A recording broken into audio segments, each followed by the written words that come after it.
Haadha koo kan kee dubbachuurraa utuun dhiisee wayyaa afaan koo cufadhe gaarummaati qabdu isa durii caalaa buleensi hubadhe. Ani dhiiga keetii dhiiga kee uumamaa si keessaa fottoqeen nama ta'ee deema. Uumaa gadameessaa miciree jalqabde eessarraa eegaleen eessatti lakkaa sati naaf cabde.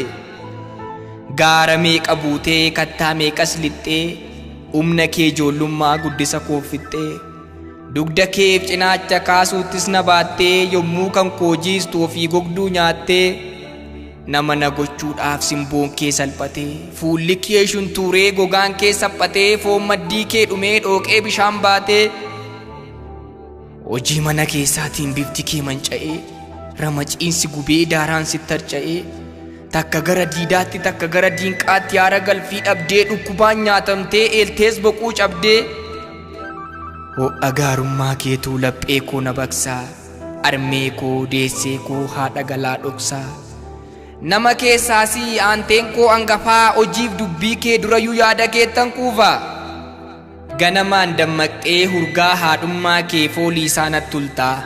Dhala koo naan jettee sagalee jaalalaan onnee koo bulbultaa.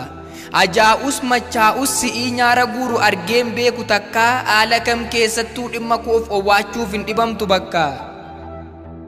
Galmeen seenaa beekaa cabdee dhiiga tuftee natti baafte gatii kan waaqayyoon gadii kan nama hundaan olii wabii koo dha'ati. Ofoodee namoodee gaafan qofaa saasu sinnatti dhiyaata wanti nyaatan dhimnaan yoon dhagabuu bules naaf faarri kee irbaata.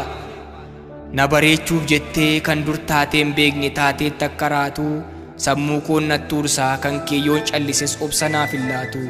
Sirrattan lafa argee eenyummaa koo arraaf si dhaabe utubaa ofii cafaqamtee anaan guddisuun kee naquu kana dhibaa. Karra eedduun darbee harka keerraa dhugee harka keerraa nyaadhee jaalalli keen dhumu ana mala dhabee meeqas yoon fakkaadhee ulfaattuu aayyoo koo bagansi qabaadhe. Naaf gameeran jettu baattuu waan hundumaa gorsituu dandeessuu ogeettii uumamaa. Jecha faanii qoftoo eenyummaa keen ibsu amma ni maal jedhee garaa kee si ciibsu.